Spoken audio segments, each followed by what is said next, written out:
Welcome back to Interactive Wrestling Radio. Joining us on the Newsmaker line right now is the Purple-Haired Maniac.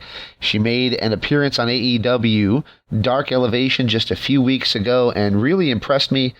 She is Charlie Kruel. Are you with me, ma'am? I am. Such a pleasure to have you on. I got to tell you, I finally found out what that meaning of the phrase deep dive means, because I went into a deep dive after seeing you on the AEW show. And I was like, wow, I should have known about this girl a long time ago. You're very, very interesting. Oh, thank you. All right. So I guess the first question I have for you is, what was it like to appear on AEW, and did that open doors for you? And have you had a chance to kind of gauge if it has done that for you just yet? I think it has opened doors for me, honestly. I just got accepted for the WOW tryout, WOW Heroes tryout in Miami, Florida. So that's really huge because I get to actually try out in front of the woman who is the reason I am a wrestler to this day, AJ Lee. So that means a lot to me. I'm not saying AEW is the reason that happened, but that definitely helps a lot because I definitely got a lot of eyes on me. A lot of people, I got new fans out of it. Ruby liked me, and, it was all really fun there. So, how did you enjoy that experience? It was cool to be in front of that home crowd. Now, I did notice one thing, though. They made the big announcement that Ruby was from Indiana, but they mentioned you were from Louisville, Kentucky, but I believe you're also a Indiana girl. Am I right about that? I am. So, they asked me if I can come from somewhere else just because Ruby is a hometown girl there, the hometown hero technically. And I completely was like, okay, absolutely, So what I did, I just told them that just to let me be from Louisville because I do wrestle a lot for OVW. OVW, right, yeah. Yeah, so I was just like, go ahead and just put me part of Louisville. Awesome. All right, now during my deep dive and watching some of your earlier matches, your characters evolved a little bit from the early days to now. You looked like you were a little bit more maybe sadistic in the older days and now a little bit more playful. What was the evolution of the Charlie Kruel character to go from that, knife-wielding crazy girl with the red hair to what we see now? So, when I first started, I was called the Beautiful Nightmare. And then I transferred into the Maniac serial killer, Charlie Kruel, and had red and black hair or just plain red hair. Usually it was like red and black, usually. And for the longest time that I did that character, I thought I could have fit in and I thought I could have, felt good doing that character, but as time went on, I realized how much that character did not connect to me. And if it doesn't connect to me, it's not going to connect to the fans. So it wasn't connecting to the fans much, and I wasn't feeling it anymore. So I transformed the character from the kooky, innocent, playful Charlie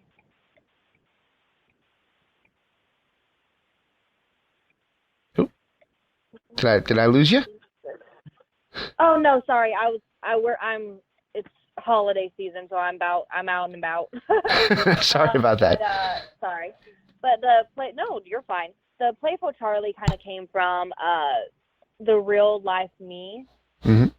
So I'm literally the kookiest, ditziest person you'll probably ever meet. And that's saying a lot.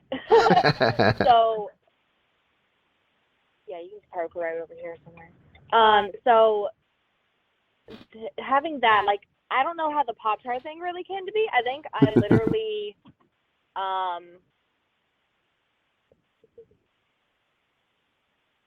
literally, the Pop-Tart thing. So, that came to be when I was in Tennessee. And I literally was just having a great time, and I think I yelled, "I like Pop-Tarts," and the fans started chanting Pop-Tarts, so it kind of just connected like that. And yeah, so that's how that kind of came to be. Awesome, awesome. But the kooky, playful Charlie is just something that I have grown into, and I am became more confident being her. And that means the fans have connected a lot. I'm told all the time that I'm an inspiration to a lot of people, so it means a lot to me to be able to be that inspiration, to try to fight autism and try to be this person, be kind of like my own hero in a way, and be a hero to other people, you know what I mean?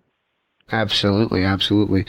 So I got two kids, and they both love two different iterations of the Teen Titans. And I have to say that I noticed that one of your gears, I think I'm using that phrase properly, is inspired by Raven of the Teen Titans. I guess what made you decide to use a little bit of the Teen Titans look in your persona, and which is your favorite version of the Teen Titans, the more childish, goofy Teen Titans Go, or the original series? Oh, 100% the original series. Ah. I grew up with the original series. I loved Teen Titans. It was my favorite cartoon show. I honestly wish they could put it on Hulu or Netflix or something that I can just rewatch all of it, because I would love that. Raven's definitely my favorite character of all of them. I'm going to start like having different like Teen Titans inspired gear. Like next I want to have Starfire inspired gear. She's another one of my favorites, but my all-time favorite is Raven, probably because of how she is, and it connects more to me, and especially when I was younger, I loved Raven so much. So I'm a huge nerd. So one of my favorites is Teen Titans, the original Teen Titans. I'm not against the kiddish new version. I've never seen it, but I'm definitely for the OGs. So There you go. Awesome. Well, I can't believe we got this far without asking the most basic question you've probably been asked in every interview you've ever done, and that's, what attracted you at all to professional wrestling in the first place? So when I first started, my brothers were really into it at a young age, and they used to wrestle around the house, and I used to watch them all the time. I wasn't able to get into it because I was too young, so I would usually just be the referee. Mm-hmm. But eventually, I started getting more and more into it. Like, they were going to plan a triple threat match with them versus a friend of theirs that lived right next to us. But he was sick and he wasn't able to go. So they threw me in the bunch so they could have this triple threat match, and it just kind of started from there. And then I started and then I kind of lost in touch out of it when I was younger, and then I got back into it when I got a little bit older, and that's when I introduced myself to AJ Lee, and that's how she kind of brought back my love for wrestling and brought back the inspiration that I wanted, of being a professional wrestler and taking the world by storm, you know what I mean? So she's definitely a huge influence as to why I am a wrestler to this day, and also my brothers. Awesome, awesome. AJ doesn't get the credit she deserves, by the way. A lot of people don't even mention her when they talk about the ones that were influential in WWE. And damn, I mean, for a few years there, she was the one and only top female star. She really was, yeah. All right. That's definitely what I watched her on. Awesome, awesome. So you mentioned that you're playful, but you're trained by a guy who wasn't exactly playful. Too Tough Tony, definitely associated with that more hardcore stuff. And I've seen some of your more hardcore matches. Gosh, is it crazy to see your own blood out there when you're in front of a crowd? What is it like to bleed in front of an audience of people with their eyes all looking at you? So I wasn't trained by Too Tough Tony. I trained in the building he owned, but I was never physically trained by him. So I definitely don't use his name to when I go anywhere. He didn't have any influence on really training me. He just owned the building that I trained in. Rudo Rowe, Lamada, and Rudy Switchblade were the first starters of training me. And then during the pandemic, Nikki Knuckles, who is the reason why I got into more hardcore stuff, started training me herself. So, yeah, kind of those three in a mix. Well, darn that cage match for telling me that Too Tough Tony was involved in that. I apologize for that. No, you're good. All right, so we'll let you go in just a few moments, but just a few more questions for you. You mentioned it already, but all over your Twitter, you're talking about the opportunity that you have coming up next month, which is WoW, the resurgence of WoW superheroes. Of course, you mentioned AJ Lee is going to be involved in that. Tessa Blanchard's going to be involved in that. The great David McLean, who was involved in Glow and the original WoW. What's your thoughts as you head into next month and the big opportunity that potentially awaits you in that tryout? Oh my gosh, I'm definitely on cloud nine. It's definitely what I've wanted for a long time is to also, just be out there. But like WoW has been something that I really wanted. I think it got me more fired up and determined when I found out AJ was part of the team there. So, because all I want to do really is meet her, tell her how much she's inspired me, so on and so forth. But I'm fired up, I'm determined, I'm nervous, I'm excited to see what happens and what comes of this. But I am super pumped and ready to go to Miami, because that's another place I'm like, I've never been to Miami, Florida before. I've been to Florida, but never Miami. So super, super excited about experiencing that. So this will be a good time. Do you think that a all-women show, because it's owned by, well, not owned by, but the TV rights are now with Viacom, which is CBS, for those who are keeping score at home. Do you think a all-female promotion presented the way that WoW has been promotion could work nationally in the United States?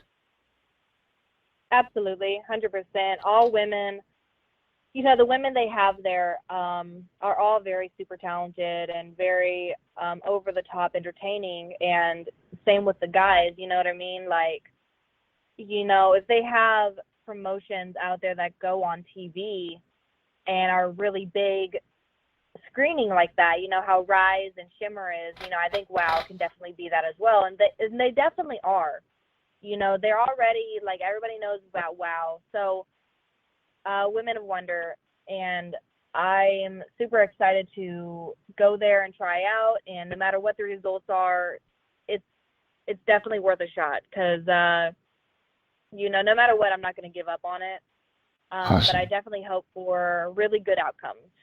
Awesome. Well, I can't wait to see how that turns out for you. And the final question is kind of a cream puff question for you, but what is your future goals in wrestling? Do you have WWE aspirations? Do you want to return and do more stuff with AEW, or is WoW where you're kind of setting your sights right now? That's a loaded question. I go for those. WWE, yes. So WWE, I would love to be part of, but my sights is really set on AEW. Ever since I did the match with Ruby and I was invited there, my goal has been to be invited back and to go and continue working with AEW. Right now, of course, my thoughts are on WoW because I have such a big tryout coming up. But yeah, so WWE definitely was when I first started my be all end all kind of thing, but now I'm kind of really focused on AEW and WoW. Beautiful. Well, I'll tell you what, it takes a lot for me to see something and go, wow, that girl's different or that guy's different. But I definitely thought that from when I saw you and they first panned the camera and you're sitting in the corner, it was just like wow, this girl is just totally off her rocker, and I love it. So, man, I thank you so much for bringing me something different as a lifelong fan who's way too old to still be watching this stuff. And I want to thank you for that. No, you're never too old for wrestling. Well, I'm 40, so I'm not that old, but it feels like I'm older than that. What are you going to do? Anyway, I want to thank you for taking the time to do this. Before I do let you go, do you mind if I ask for one last favor from you? What's that? Do you mind if I ask for a station ID? Just saying, this is Charlie Kruel, and you're listening to the Wrestling Epicenter. Wrestling what? Epicenter. Epicenter. There you go. Mm-hmm. All righty. You give me a countdown. All right, we'll do that in 5, 4, 3, too? Hi, my name's Charlie, and you're listening to the Wrestling Epicenter. This is Interactive Wrestling Radio. Interactive Wrestling Radio. Interactive Wrestling Radio. Interactive Wrestling Radio. Interactive Wrestling Radio. Interactive Wrestling Radio. Interactive Wrestling Radio. Oh, Rush. Featuring the interactive interview. Interactive interview. Interactive interview. Interactive interview. Interactive interview. Interactive interview. Interactive interview. Oh yeah. Formerly The Blaze. The Blaze. The Blaze. The Blaze. The Blaze. The Blaze. The Blaze. The Blaze. The Blaze. The Blaze. The Blaze rock. Yo, Maniacs, so what you gonna do when the Blaze of Mania runs wild on you? On WrestlingEpicenter.com. Wrestling Epicenter. Wrestling Epicenter. Wrestling Epicenter. Wrestling Epicenter. Wrestling Epicenter. The Wrestling Epicenter. Don't get off. And now we shamelessly name drop from our history. The Wrestling Epicenter would like to apologize for the following. All right, everybody.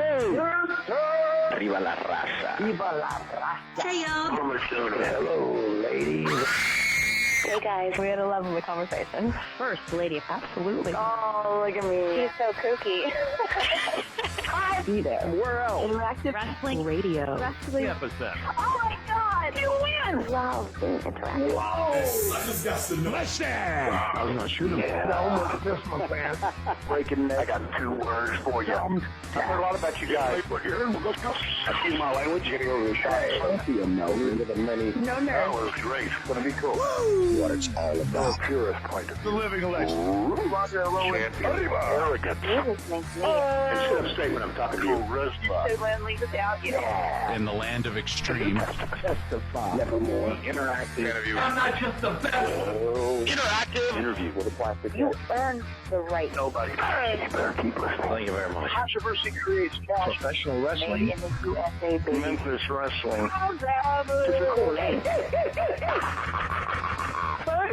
The guy on fire. I'm not We were sexy. What a show. The one and only. Interactive Wrestling Radio. Wrestling Epicenter. Interactive interview. We took care of the business. This isn't ballet. We are huge with this whole. You're where it's at. You better recognize who's the best. Make sure to tune in each and every week. I'll come out of your computer and knock down your door and turn it on for you. Or else I'm going to kick your stinking teeth in. And that's the bottom line. Have a nice day. It's showtime! Don't forget to like and subscribe.